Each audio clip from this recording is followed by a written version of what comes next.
Hello everyone, welcome to Urbanscape Bangalore, and in this episode we will be looking at some random and not so glamorous gardening stuff I do that I generally don't cover in my videos. But today I thought let's cover that as well because beauty isn't everything, right? The mess, the monotony and the mundane is what makes gardening more enjoyable than just looking at the beautiful creations we make. So today I thought I would repot this Thunbergia Mysorensis and its companion for a very long time, the ZZ plant. I have been postponing the repotting of these two plants for some reason, but this needed to be done immediately because the Thunbergia was losing its sheen and I realized that this pot is too small for these two plants. And obviously, they are two different plants wherein the Thunbergia likes more sunlight and the ZZ less. A small story on the Thunbergia is that I had taken a long cutting of this plant from the street and split it into many parts with the nodes intact, and out of the very many, one grew leaves, and now I am eager to see how well the roots have been formed.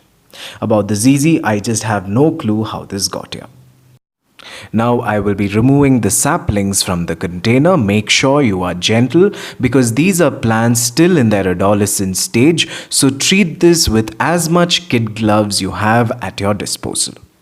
The removal was getting too cumbersome, so the only other option left was the Herculean method of cutting the plastic pot and gently removing the plants with the entire root system intact. Please don't mind me manhandling the turtle vine because I just have too many. So here you can see the root system of the Thunbergia and the ZZ plant, and you can see the distinct rhizomatous root structure of the ZZ with that bulbous rhizome that stores plenty of water. And that is why this is the number one indoor plant that can survive long periods of drought like a king. So I will be retransplanting these two into a new container of a much larger size. For the Thunbergia, I am using this plastic container with lots of drainage material at the bottom. The soil mix will be equal proportions of compost, sand and coco peat or soil.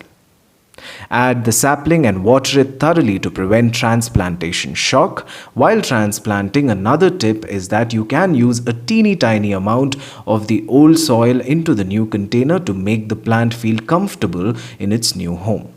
The Thunbergia does well under full sun, but not when it is so tiny. So keeping it under part sunlight is ideal. For the ZZ, I am taking this terracotta pot again with drainage materials at the bottom.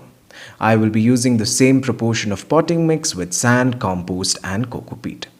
Add the sapling and backfill and water it thoroughly. Keep both the plants in a shaded area. Now I am not going to take the ZZ indoors. I will keep it outdoors, thereby giving it a lot of sun exposure than usual, but definitely not under full sun. This is to make the plant grow more quick, lush and big so as to keep this in my hall where we barely get any sunlight. So if I take this indoors now, it will take ages for it to grow tall and big. Now that's another tip on ZZ plant. Now the only thing left will be to wait and watch on how well these two plants will do in their new homes. You will be promptly updated either here or on Instagram or on Facebook. For Instagram and Facebook, the links are given below.